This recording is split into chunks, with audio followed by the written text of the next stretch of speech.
Hey dudes, welcome to Splat from the Past, the only 80s themed horror and sci fi show where things can get totally radical.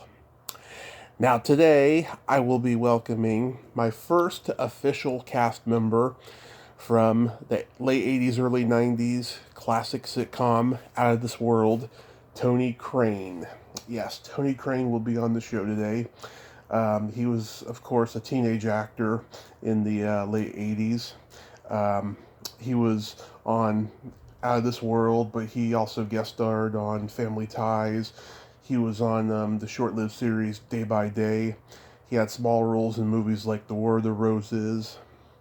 And then he had a pretty big role in Wishmaster alongside another guest of mine, Tammy Lauren. And he also starred in a TV show adaptation of The Big Easy, the Dennis Quaid movie, and all that stuff. So we're going to talk about all of that stuff today, and it's going to be great, even in the midst of all this craziness that's going on right now in politics and the horrible tragedies of the people who died yesterday in our DC capital. We will get out of this clusterfuck. So yeah, here is my interview with Tony Crane.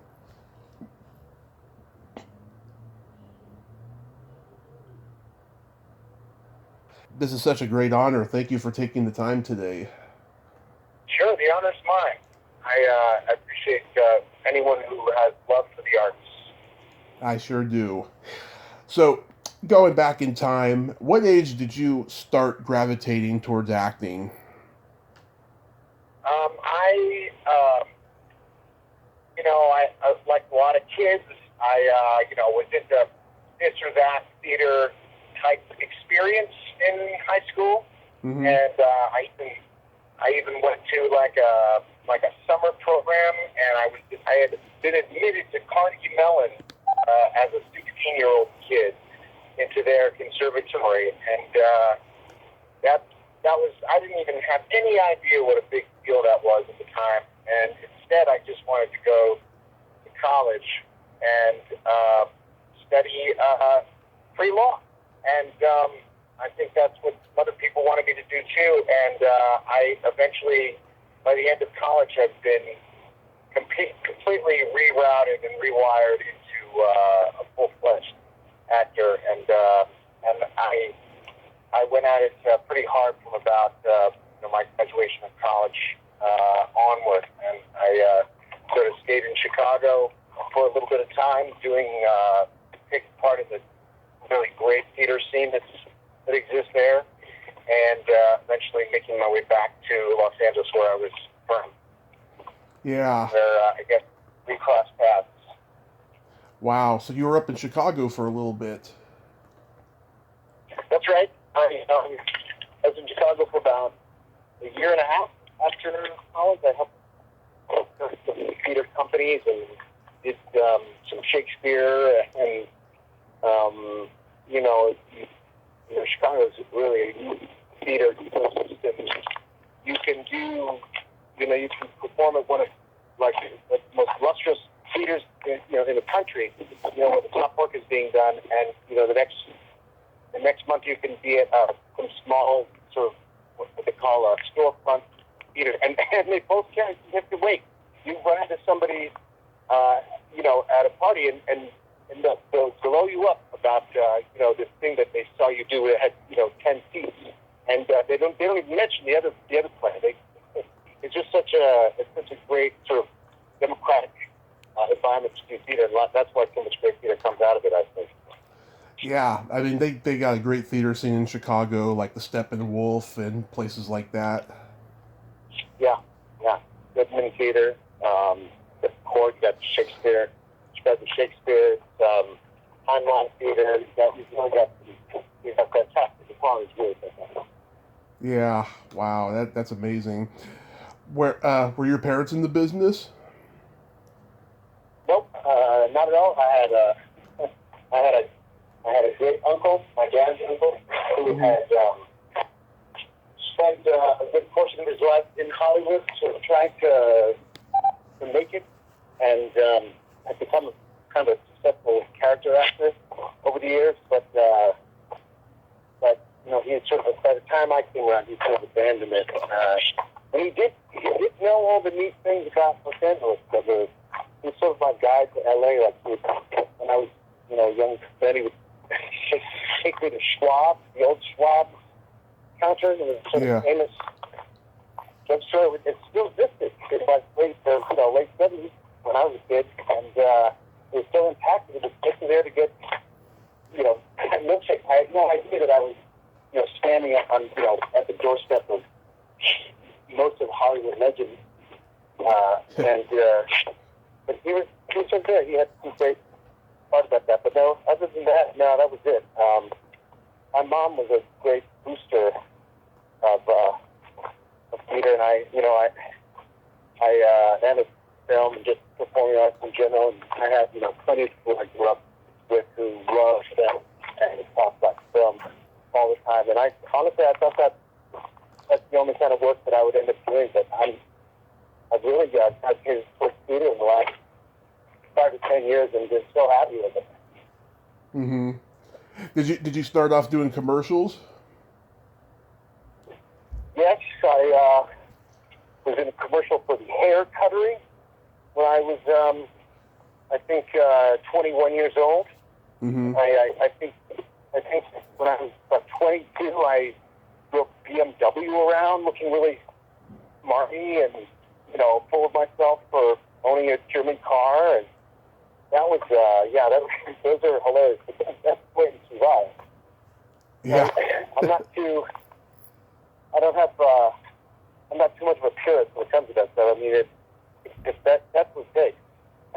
Yeah. You just, you know, sell a few cars, sell haircut juice and soda poppers. That's what it takes. You know? It's Yeah. fucked up as it is. It's with it. Yeah, anything to make money at that age. You know what? And it's true. You know, that's the thing. Like, yeah, you want to consider yourself like at a certain age where you'll stop doing these kinds of things. But to be totally honest with you, at one time I was, and this was only about 10 years ago. I got some guys who called me who did these sort of industrial things. Yeah. And he said, you know, Tony, I know you're doing all these things. I know you know, sort of like talking me up, and I do all this theater, and on TV and this and that. I was like, all right, you don't have to work so hard. You know, what is it? And basically, he had me, you know, hosting these, you know, pharmaceutical junkets in Las Vegas. And just sort of like, you just have to memorize a few technical details about pharmaceuticals. And I mean, nobody knows who you are. And if they do, they're going, is that the guy? No, that couldn't be him. Anyway, so how to study the pharmaceuticals, and we had the best time. I had a great time. I was like, if this is one of my talents, then great. Honestly, one of my talents is that, you know, is make you feel like you need something, and that's the talent I'm willing to share. Yeah. Wow. You were on an episode of Family Ties. I did that. That was the very first thing I did. Yeah, I mean. Are you going to go over the spot? I think it was about somebody going to the prom. Somebody having their prom. Yeah. I actually remember this episode too. Brad Keston was in it too. I actually talked to him recently. Great guy. Which one is he? Help me remember. Did he play like the sort of nerdy guy? Yeah, he played. What was his name? Oh, his name was Brad in the episode. Brad. Okay, but that wasn't the one who. It was just like this. It was sort of like a lesson about nerds.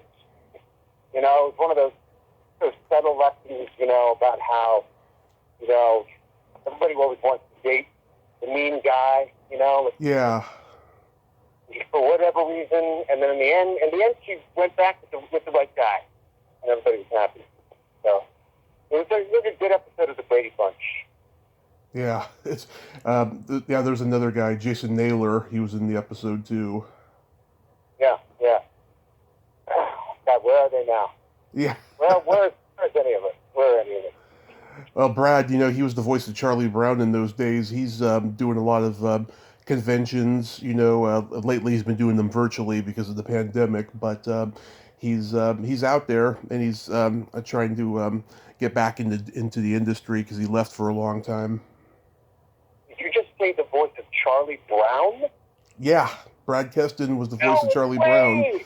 Yeah, Oh my God, that is that is my all-time, because I do such voiceover type stuff, and whenever I'm hanging out with those guys, we talk about just how those are the absolute best cartoon voices of all time, because it was like, and no offense to your friend, but it was like they took, they made any child actor who walked in yeah, and acted like an actor and was like emoting and feeling things. They were like, sorry, that's too. You've got. It's too realistic for us. We need, we need, we need you to shout it. It's got to be over the top. It's got to be, at the most normal, almost monotonous tone. This is what we're looking for in the Charlie Brown world. I just love this so much. Oh yeah, I'm a big Charlie Brown guy too. And then Gary David Goldberg then put you on Day by Day. This happened. This did happen. Yeah, how was working on that show? I went on that show, and this is what happened. I went on that show, and me and the other kids were playing people. There was one friend. C.D. Barnes' character had one friend.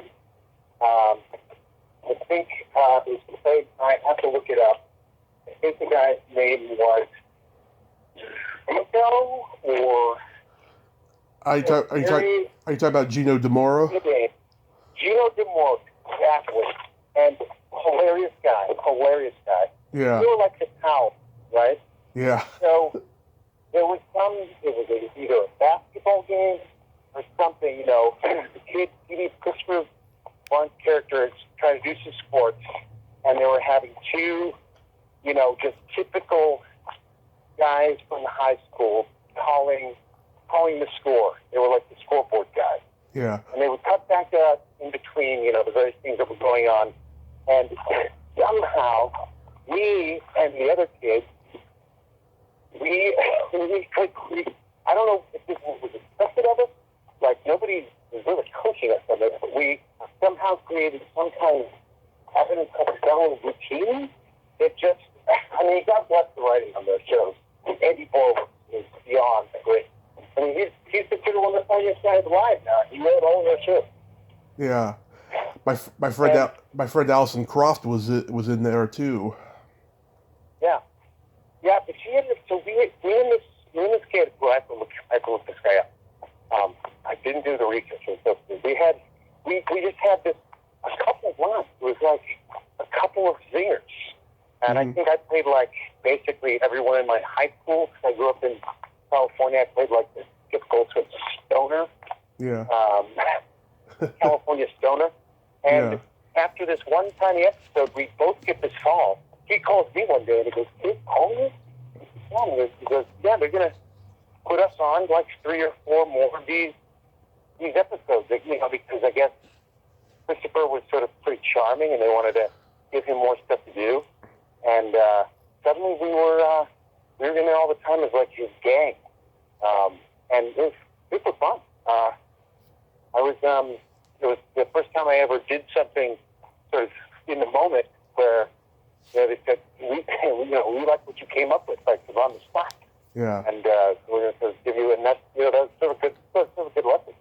Where Yeah. as you continue to go, you're like, sometimes they tell you what they want you to do, and sometimes they're real specific about it. But when it comes to comedy, sometimes they kind of want you to also maybe do something else also, if it occurs to you. The inspiration is there. And, they haven't scripted everything, and it's comedy. They want it to look. When you see these, you don't even need to going on. Anyway, that was super fun. I think after that I went to school, Mm-hmm. went off to college, I was, I did some other little things. I was up for so many movies around that time before I went to college, and that was a tough decision for me, because it was, I think I got offered to play the older brother in Honey, I Shrunk the Kids. Oh, yeah. And it was going to start filming, like, the day I was supposed to start college, and I was going to be gone for, like, 9 months. And I remember my mom contacting the school and saying, like, can you hold his, admission? And I think they were kind of like, not into it or something like that. And I turned down this movie, and it was sort of okay. I basically began with my new destiny had sort of begun. Yeah. You had a role in The War of the Roses. What was Danny DeVito like to work with? DeVito was awesome. I don't know how he managed to be so awesome, but he was kind of like a dad. Yeah. I think he sort of mellowed out. He's mellowed way past his sort of angry phase of, like, his funny, angry characters, which everybody, it could be that he spent so much time with people going like, hey, you're not like the guy from the taxi, are you? And he, like, overcompensated.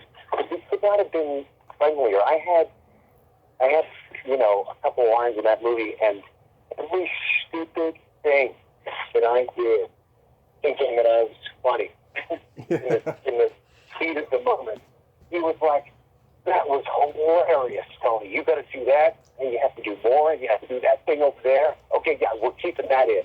Like, he did it all around the room. Everybody in there. If you had a funny idea, get it in there. He was just like funniest idea in the room. And he was really, really sweet to me. He actually kept up with me after we did that movie, and he followed up with me when I was in school a couple times, and there was a couple things he was producing when I got out of college that he called me in for, and we just sort of talked about kind of life and stuff. I never did work for him again, because he was a really sweet guy. He's in the greatest hits for sure. Yeah, he seems like he'd be cantankerous but full of love, Well, I mean, gosh, he started in One Flew Over the Cuckoo's Nest. Right. Like, right. He was basically just lounging around and working on doing shit in Atlantic City, hustling, or on the boardwalk, sometime on the boardwalk, and then became immediately with that role, became a character that complete gospel character actor, just like and Christopher Lloyd was in that too. Just all those guys. Oh yeah. Just one look at them. They were like, we need these guys. We need all the guys. We need him. We need him. We need him. So yeah. Yeah, it's one of my favorite movies of all time. Then you did American Summer. True. Yeah. That's silly. Just done. Yeah. Favorite husband of Megan Fox, Ryan Austin Green. Mm-hmm. He was in there. That's about all I remember. I know we were on the beach a lot. I know that they wanted me to look like I was surfing, and I did a skateboarder as a kid in LA and California, but I've never surfed. I love the ocean. Yeah. But that was sort of hilarious to be I remember growing my hair out for like months and months, just in the summertime, and it never said like don't cut your hair. Of course, I didn't know what contract was, as don't cut your hair. But I was 18 or something, and I'm walking down the street one day at the salon, and they're like, hey, would you like to get your hair cut for free? We're going to do it really stylish and awesome. And I thought, yeah, I'm a crazy person, of course. And I get all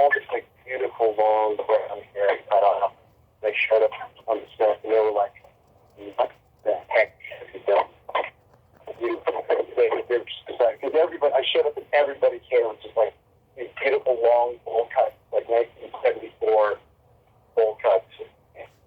Totally not gotten the memo. Yeah. Then you got to be on the last season of Out of This World. Yeah, was it the last season? Yeah. Yeah. Well, I had Maureen Flanagan. So great, great lady. Did you ever meet her? Oh, it's my dream someday to meet her and interview her because I had such a crush on her growing up. Okay, I know. She's me too. I went to high school with a producer of that show's. It was a Bob Booker production, and his daughter's name was Laura. And I had no idea, but one day I'm sitting in college, studying for a final, like my first year of college, and I get this call from him, okay? Yeah. Who I've never talked to. I think I've ever spoken to in high school.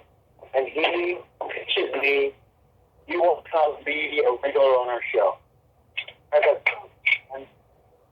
had no idea what I was supposed to say. I think I called somebody and said, once again, I don't want to drop out of college to do this kind of stuff. But yeah, I did it, and it was silly fun. I mean, those are like a laugh track. You know how these things. Yeah. Although I did get to meet Scott Baio, so that was, Scott Baio of the Republican convention, either old school Scott Baio in Hollywood runs things. Yeah. Yeah, that was awesome. How was working with Doug McClure? I mean, he was great. Peter, do you know who he is? I'm sorry? Comedian. His name is Peter Katofsky. I don't know if you know who he is, this guy. He has been like a physical comedian. He got for a couple. Mr. T came on the show. I got to work with Mr. T. Oh, yeah. Donna Pescal from Saturday Night Fever. She was awesome. She was a psychic, or she was involved with the Psychic Network or something like that. Kind of.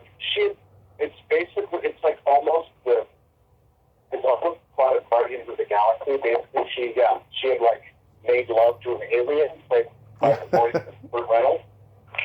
Oh yeah. And then they had their magic daughter. Standard stuff. Standard kind of comedy stuff with the laugh track. Yeah, Joe Alasky was on the show. He was a funny guy. Yeah. I mean, everybody had definitely put in their time doing the funny, and we're like, I'm gonna do this job. It's fine. Let's just keep things prosthetic. Christina Nigra. Oh yeah. Everybody, they were super sweet. I felt so welcome there. Yeah. Actually, this is later on when I moved. Years later, I ran into Maureen again. My chance, and we actually ended up dating for 6 months. Nice. Yeah, I mean, I hate to steal your fantasy. No, that's okay. Yeah. Oh, that's so cool. The same way you did, so. That's so cool. Yeah, everyone in the late 80s was trying to revive those fantasy sitcoms, the 60s. Everyone was trying to do something like it. There was that Snow White one, The Charmings. There was one called Free Spirit with Corinne Boyer. They were trying to revive the fantasy sitcom, but I don't know, it just didn't fully work for that period. But Out of This World, I thought was pretty good. Small Wonder for that one. Small Wonder, yes, another one. Little robot girl. Yep. Yep. I actually used to watch that one the most out of all of them. But I used to. You talk that one the most. It was always reminded me of I was watching a Citizen Carl episode. Yeah. Like I was watching Sigmund the Sea Monster. Yeah. Yeah. I mean, I would. Like that. Yeah. I mean, I was always looking forward to coming home after school and watching Out of This World. Yeah. Well, that's a good one. What else did you do?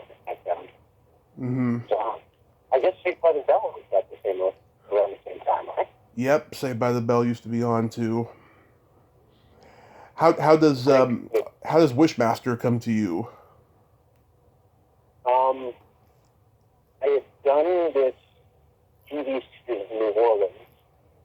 We had shot one season of it, and I had this song, and I was like, okay, this is sort of, I'd sort of gone to college, I'd gotten out of college, things slowly kind of worked up after about 2 weeks, I booked this series, and I was like, okay, we'll get started here, and I was like, yeah, just send me in for something I can do in 3 months, and that was like, I think the first thing that came in, and I walked in, and they were awesome, and the director was awesome. We just like hit it off right away. I told him that I used to make horror films when I was 13 with my best friend. Yeah. And up in our basement. And he was like, I want to have these. This is like right after tweeted. I said, can I have the honor of being the first guy who dies in your movie? And so he was like, you're a perfect guy. He was like, you got your hot stuff. You know what I mean? You're like a hot, good-looking kid. Yeah. I'd be happy to kill you in my movie. And that was it. But that was super. It was the first time ever like getting full sex, makeup put on. I mean, it was their creature shop was so good. Oh yeah. The guys who did Terminator. Oh yeah. Robert Kurtzman as a director, he must have been pretty good. Oh my God! When you've been invited to go out to the valley, his like workshop. And they take you in to get molds and stuff made, but just to like really turn you on, they like walk you kind of through their greatest hits and stuff, and it's like, here's the site. I mean, there's so much good stuff. They had done all the really good, most recent gory stuff, like things. Blood exploding out of people's heads and things like that, and you were like, I want to be part of this. Yeah. And Tammy Lauren, she's a friend of mine too. She's been on the podcast a couple times. I adore her. Oh, yeah. I just adore her. How was she to work with? Oh, she had been doing stuff for a while before then. Oh yeah. And so she walked in, I think she was maybe my age. We were both like 24, 5 maybe. And she was so poised. She just was super funny, super sweet. It's kind of, everything was kind of moving around her, and she just, she was the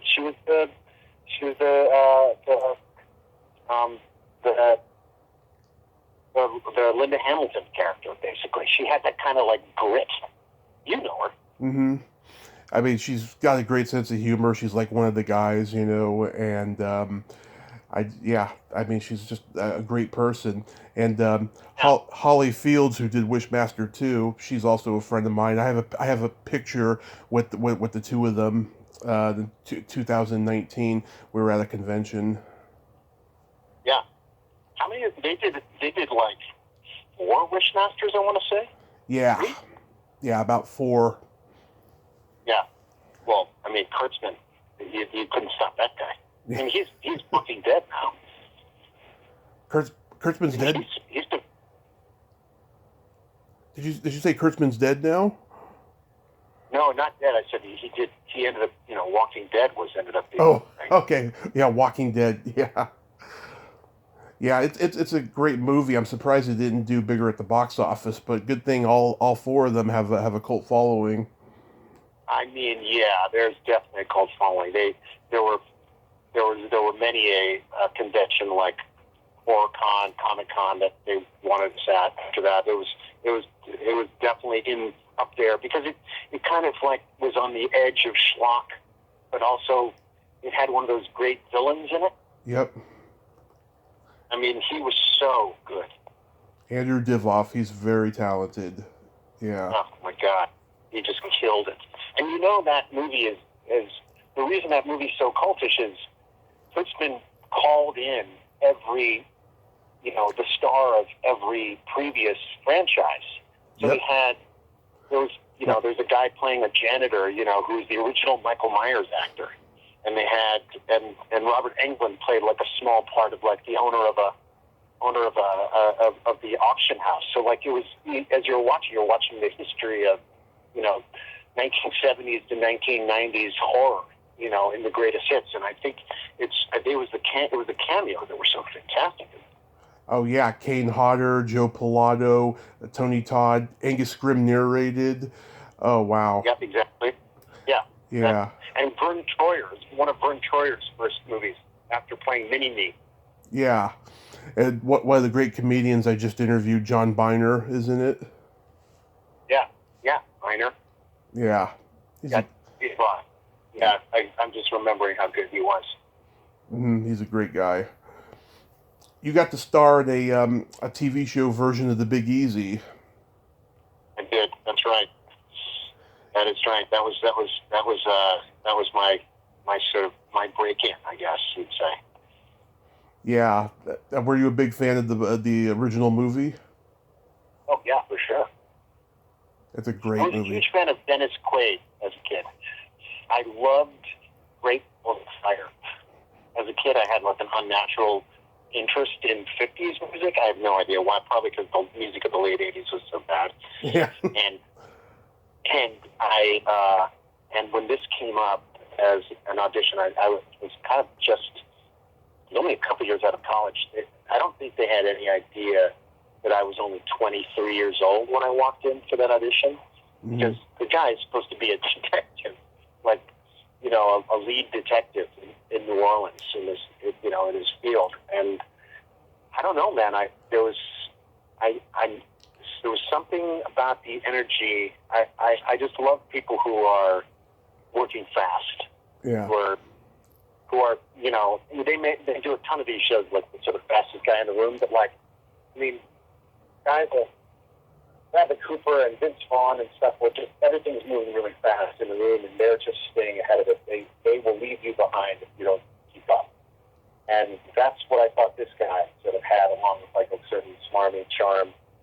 And I don't know. Even though I was probably way too young for the role, they drafted me with it.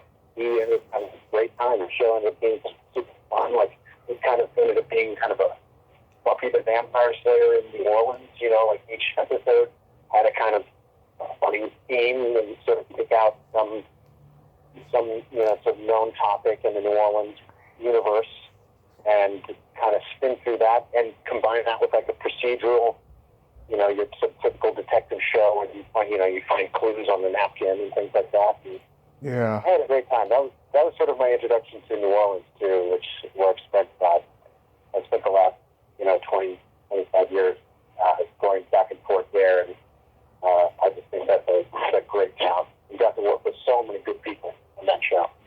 Yeah, Barry Corbin, he's an amazing actor. Oh, Elizabeth Ashley.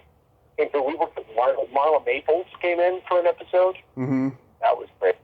She had actually just broken up with Donald Trump. Really? Who I think went on to do some other stuff. I forget what he did after that.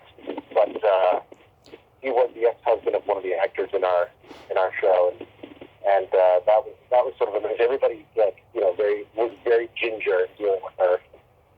Yeah, that's so cool. How was working on Simone? Well, I mean, what can you say about working with Al Pacino? It's amazing. I don't think I ended up in that film in the final cut, which is hilarious because I ended up having one scene in it, and the director, Andrew Niccol, was like, "This is great. We need to do more scenes with this," and they wrote me into like 3 or 4 more scenes. And I remember walking back on the set and Pacino going, "Oh, he's back. We need some more of this guy." And I was like, "Listen, now, Mr. Pacino, this is going to end up on the cutting room floor. I know it." And he's like, "Don't worry, we'll make sure it's in the movie." And it was not in the movie. Mm-hmm. They just had so much stuff, and he was the whole show. So mean, that was a dream come true. I sort of was ready to retire after that. Yeah, I'm surprised the whole virtual woman thing hasn't happened yet, with our technology expanding. I think they've experimented with it in a couple of different. I mean, there are some deepfake movies that have been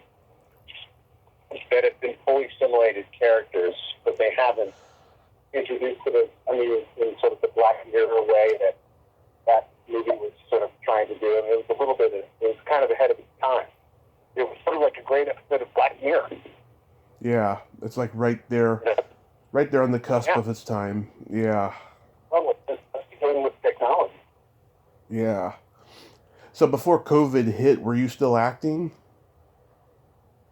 Yeah, I know. I know there's a large gap in my credit run there, but I actually not long after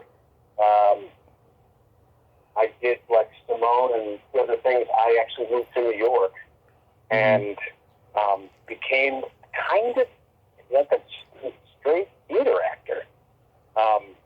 I had gone to New York to sort of do theater and TV and film, with whatever came up, but I ended up just falling into the theater world that in New York and sort of good regional plays after that. It sort of changed my value system. It sort of made me reevaluate what I really wanted out of this kind of a career, and I ended up really just sticking with theater. So to answer your question, I had over the 10 years in between, I'd done like a bunch of tours. I did Spamalot on Broadway. I did 3 or 4 other Broadway shows, like Manhattan Theater Company, and I did a show with Nathan Lane. And I had literally just finished doing a national tour of Les Miserables, which we had started back up, and we were doing like a, national North American tour of that, and been going around the country playing the evil innkeeper scenario, in full makeup and missing teeth and all the crazy stuff. And that had just sort of been my life. I'd just sort of become kind of the one. I'd gone back to sort of the old school wandering troubadour aesthetic of acting. And when COVID hit, they started shutting everything down, and our show closed. And they were going to reopen it. I think they had hoped it would come back last September, and then somewhere around July, they sort of had us all in for a meeting and said it was going to close indefinitely. So that was a blow, because it's 100 actors and crew people that lose their jobs when something like that happens. Not to mention the 50 to 100 people per week in every town, or per month in every town that you hire to do local work. And so that was a real blow. That was a lot of acting industry that got lost in the shuffle of the COVID crisis. So that was very sad. Yeah, I heard New York's losing theaters all the time. In general, it's really sad. What's happening to the theater culture. It really is. It really is. It's remarkable how much work they've done to try and get TV and stuff back up. And I've been called in to do Zoom auditions and tape auditions every week and for that stuff. But yeah, when you look at sort of those two genre separately, they're just you realize just how different they are. Like film can be done technically inside the bubble, inside the NBA bubble. Just sort of box everyone together and make that show. But theater needs to have you in those seats. And I mean, I can't even imagine what it would take to get a real crowd back in theater again. Yeah. Whew, God, I hope. Yeah, I hope we don't lose, theaters, and everybody will be able to see live performances again. I noticed on your Facebook you worked with Theater Works in Mountain View. you know that theater? Oh yeah, I'm born and raised in the Bay Area, and I used to volunteer for the local theater companies. I never got to be involved with Theater Works. They're a very tough place to get involved with. But how did you wind up there? Oh my gosh, I'm so excited to hear you say that. Just, I love the Bay Area. I love the theater there. I worked at Berkeley Rep. I just love their attitude towards theater. It reminds me of Chicago in a really great way. But I hadn't worked at Theater Works either. My cousin David had worked there a bunch. His name's David Crane. Mm-hmm. He's a half Japanese, half Jewish powerhouse of musical theater. and I actually called him. I was doing a Broadway tour of Disgraced, which was a show, a play by Ed Akbar. He wrote a great book, if you have a chance to read it. It came out this year called Homeland Elegies. But he wrote this book about this play about Islamophobia that won the Pulitzer, and we're going around to all the, the major regional theaters within Berkeley Rep and Seattle Rep, and there was going to be like 3 months off before we went down to LA to do it at the Taker. Yeah. And, you don't really audition for other plays and you kind of know you have this other thing going. And my agent told me that Theater Works is doing this 11-person rewrite of Cyrano de Bergerac. You want to? And I was like, absolutely. I must have spent like a week straight putting together the tape because Cyrano is like, I don't know. I don't know what kind of. I mean, I'm a pretty big theater geek, and when at some point in my youth I saw Cyrano, maybe the film with Jose Ferrer, and you see a performance like that, you just go, well, I'll never get to do something like that, or you think one day I will do something like that, and they kind of, those two trains are sort of running on the same track when you're trying to stay a sort of ambitious and curious actor, and you're trying to challenge yourself all the time. And as my career kept going, I thought, well, maybe that's not a role I'll ever get to play. Like I would want sort of an outsider to play that role. But I threw down this audition, and I mean, God bless him, Robert Kelly was just like, yeah, you want to come do this? Want to come do Cyrano? And we had the most amazing time. I don't even know how to explain it. Yeah. Every single actor in that show ran or owned or started their own theater company in the Bay Area. And Mike Gene Sullivan, who runs the Mime Troupe? Mime Troupe? I mean, I've met people who have been in mime troupes, but no. No. This is like the grassroots theater, a political theater company. It's only called the Mime Troupe because they sort of, that's sort of like the pickle circuit, Okay. They do all this political theater. Long story short, everybody in there everybody had run their own theater. The guy who, did our sword fights was, the top guy in the region. The guy who I did all my fights with was, had done, had been doing, sword fighting, stage fighting, for 20 years. And, they're just, the pedigree was so fantastic. I was so proud of that show. And it was huge success for that, for Robert. And I love that guy. I can't say enough good things about Robert. Oh, that's awesome. Yeah, it's a small world. Yeah, right. So do you have anything in the works that you hope to do after COVID's under control? Everything? Anything? I've been working on, I don't know if it's ever going to happen, but the director, Hackford, I don't know if you know his stuff. He actually directed Bray, directed a lot of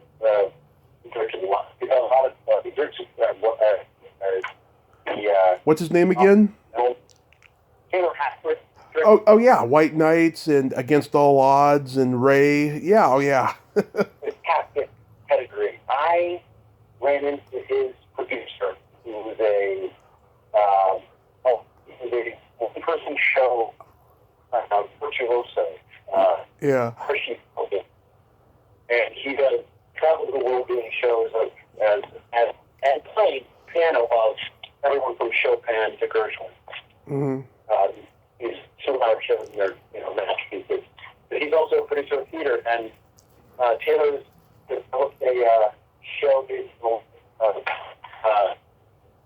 Prima and Huey Smith, and when we met, he said, "Let's work on this." And I've been again another role that I never thought that I would do. Mm-hmm. Look in the mirror and think to myself, I'm Louis Prima. I've been transforming myself a lot over the years, and I've had a really interesting time working on the role and kind of trying to develop it and send him tapes of things that I'd love to try, would end up getting to do it, and just sort of hoping the theater gets back on track to get that part of some regional theater kind of stuff and see how far that can go. It's a really big script, and I'm just excited to work on that role. As far as TV and film, the things come in, and we make the takes over here at home. Yeah. I'm up at the Hudson Valley, living in a kind of a log cabin, about 2 hours north of New York City, and go downstairs in the little studio I've made and crack off little movies, and we'll see what happens. I know they're still making TV and film, so we'll see what comes up. I have faith.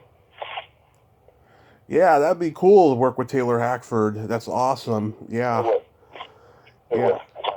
Yeah. Many stories. He has escorted a lot of great work to its final destination. Oh yeah, and he's married to Helen Mirren. I know it. And you look and you go, what is it about you?